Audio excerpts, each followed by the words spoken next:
رسول اللہ صلی اللہ علیہ وسلم نے فرمایا بے شک دعا فائدہ دیتی ہے، اس کے بارے میں بھی جو کچھ نازل ہو چکا ہے اور اس کے بارے میں بھی جو نہیں اترا، بس اللہ کے بندو تم پر دعا کرنا لازم ہے۔ پھر اسی طرح اپنے آپ کو، اپنی آل اولاد کو، اپنے اموال کو اللہ کی حفاظت میں دے دیں، اللہ کی پروٹیکشن میں دے دیں۔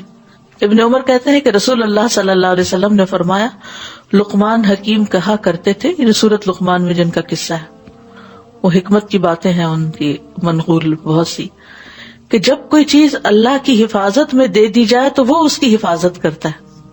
تو پھر ہمیں اپنی جان، اپنا مال، اپنی اولاد، اپنے اہل و عیال سب کو کیا کرنا چاہیے؟ اللہ ان سب کو میں تیری حفاظت میں دیتا ہوں، تو ان کو پروٹیکٹ کر۔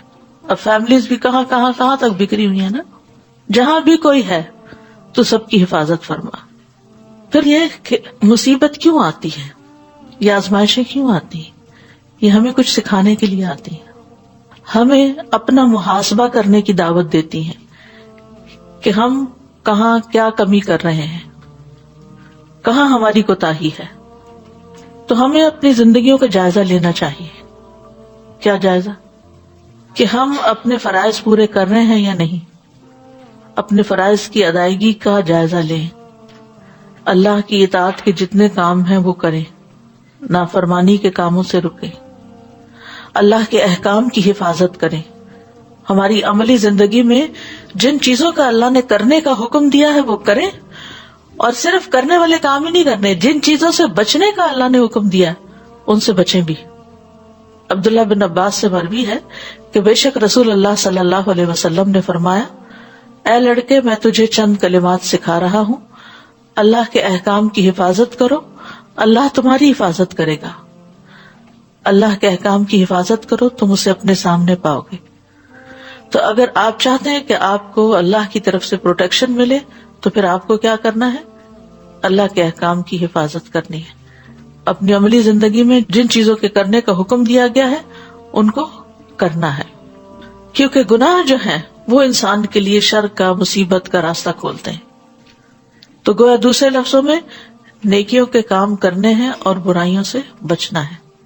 اور ضروری نہیں کہ اس وقت دنیا میں سارے لوگ صرف کورونا سے مر رہے ہوں، اس سے زیادہ موتیں ایکسیڈنٹ سے، اس سے زیادہ موتیں ہارٹ اٹیک سے اور دیگر بیماریوں سے ہو رہی ہیں۔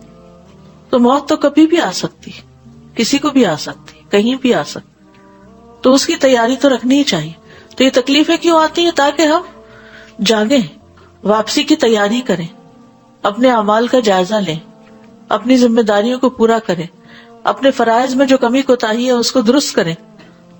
پھر یہ کہ اگر دعاؤں کے باوجود، توکل کے باوجود کوئی تکلیف کسی پر آ جاتی ہے، آپ پر یا آپ کے کسی پیارے پر، تو اس حال میں بھی ناراض نہیں ہونا اللہ سے، کیونکہ مومن کے لیے ہر حال میں خیر ہے، وہ عافیت میں تب بھی خیر میں، اگر اسے کوئی تکلیف آ پہنچی تب بھی خیر ہے۔ رسول اللہ صلی اللہ علیہ وسلم نے فرمایا مومن کا معاملہ بھی عجیب ہے کہ اس کے ہر حال میں خیر ہی خیر ہے، اور یہ بات مومن کے سوا کسی کو حاصل نہیں، مومن کے سوا کسی کو حاصل نہیں۔ اسے اگر کوئی تکلیف پہنچے تو وہ شکر کرتا ہے اور اس کے لیے تو اس میں بھی خیر ہے، اور اگر اسے کوئی نقصان پہنچے تو وہ صبر کرتا ہے تو وہ بھی اس کے لیے بہتر ہوتا ہے، یا وہ شکر کے حال میں ہے یا وہ صبر کی حالت میں ہے۔ اگر تکلیف آ پہنچتی ہے تو اس صورت میں صبر اور برداشت اور اللہ کی رضا پہ راضی رہنا، یہ پھر درجات کی بلندی کا باعث، اور یہ مومن کے سوا کسی کے لیے۔ غیر مومن کے لیے کیا ہے کہ اس کو تو نہ اللہ پر یقین ہے، نہ ایمان ہے، نہ آخرت کی جزا پر کوئی یقین ہے کہ یہاں دنیا میں پہنچنے والی تکلیف کے عوض مجھے وہاں پر بہت بڑا درجہ ملے گا، کیونکہ جس کو جو کوئی تکلیف آ جاتی ہے، حتیٰ کہ ایک کانٹا بھی اگر اس کو چبھتا ہے تو اس کے بدلے میں اس کے گناہ جھڑتے۔